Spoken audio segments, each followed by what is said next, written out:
Bienvenida, alma perdida, soy el santo demoníaco, el rey del horror, maestro de lo oculto. Hoy una pequeña alma que ha sufrido los horrores de este mundo nos va a contar su historia, así que disfruta y suscríbete si no quieres que te maldiga. Mi nombre es Lucía, y lo que viví aquella noche jamás lo podré olvidar. Aunque antes era una persona escéptica, algo cambió en mí desde que me encontré con la Vansee. Todo comenzó una fría noche de octubre. Había pasado el día visitando a una vieja amiga en un pequeño pueblo rural de Irlanda. El trayecto de regreso era largo y, como siempre, decidí tomar un atajo a través de los caminos rurales. El reloj marcaba las 11:45 cuando giré por una de esas carreteras solitarias, rodeadas de campos interminables y árboles altos que parecían figuras en la oscuridad. La lluvia caía ligera, y la niebla cubría el paisaje, dándole un aire misterioso y extraño. Había algo en el ambiente que me inquietaba, pero intenté ignorarlo. Estaba cansada, y lo único que deseaba era llegar a casa, darme un baño caliente y meterme en la cama.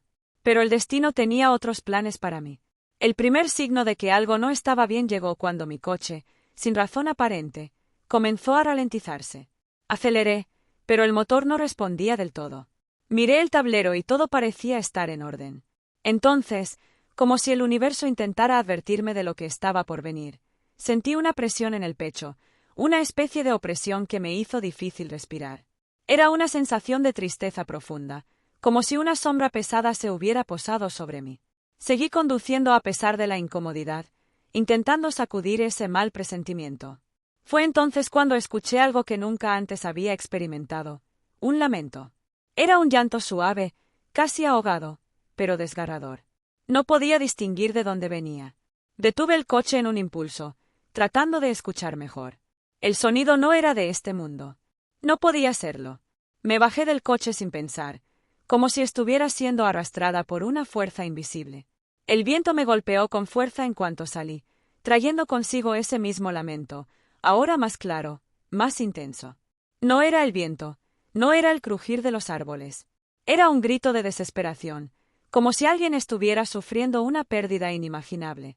Mis pies me llevaron, casi automáticamente, hacia el borde del camino, donde un pequeño arroyo corría entre la niebla. El sonido venía de allí. Lo sé porque cada paso que daba hacia el agua hacía que el lamento se hiciera más fuerte. Mis manos temblaban, y el aire alrededor de mí parecía haberse enfriado de golpe. Fue en ese momento que la vi. A través de la niebla, una figura femenina apareció de la nada. No podía distinguirla del todo al principio, pero a medida que la niebla se disipaba, su imagen se volvió clara como el cristal.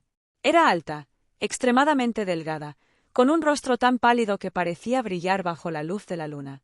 Su cabello, largo y oscuro, caía como una cascada enmarañada sobre su espalda, y su vestido flotaba alrededor de su cuerpo, deshecho y antiguo, como si fuera una sombra de lo que alguna vez fue. Estaba allí, parada al borde del arroyo, llorando. Sus ojos vacíos miraban hacia un punto lejano, sin siquiera reparar en mí.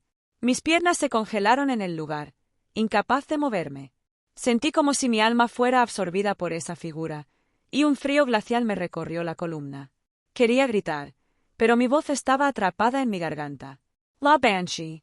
Lo supe en el fondo de mi ser.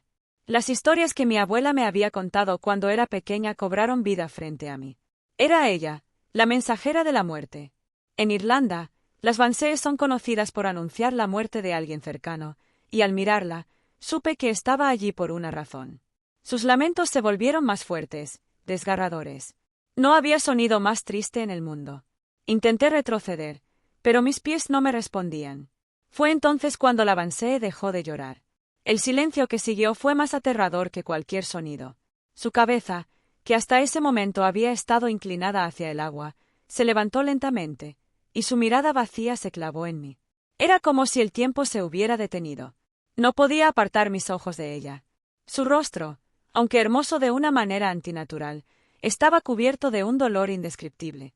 Algo en su expresión me dijo que ella no era solo una advertencia, sino también un reflejo de lo que estaba por venir. De repente, la Bansee levantó una mano esquelética y me señaló. Mi corazón latía tan rápido que sentí que explotaría en cualquier momento. Un frío insoportable me recorrió, y fue en ese momento que comprendí lo que estaba sucediendo. Alguien cercano a mí iba a morir. Podía sentirlo en lo más profundo de mi ser. No sé cómo, pero logré retroceder. Mis pies finalmente respondieron, y corrí hacia el coche con el llanto del avancé resonando en mis oídos. Era como si me siguiera, como si quisiera asegurarse de que no olvidara lo que acababa de presenciar. Cuando llegué al coche, mis manos temblaban tanto que casi no podía meter la llave en el contacto. Aceleré por la carretera, con los ojos llenos de lágrimas y el corazón en la garganta. El llanto no cesaba. Lo oía por todas partes, como si estuviera grabado en el viento. No me detuve hasta llegar a casa. Al llegar, el teléfono sonó. Mi hermano había tenido un accidente. No sobrevivió. A partir de ese día, nunca pude olvidar la mirada vacía del avancé, ni su lamento cargado de dolor. Ahora sé que su presencia no es solo una advertencia, es una sentencia. Algo que no puedes evitar, ni escapar. Y cada vez que el viento silba en la noche, temo volver a escuchar aquel lamento.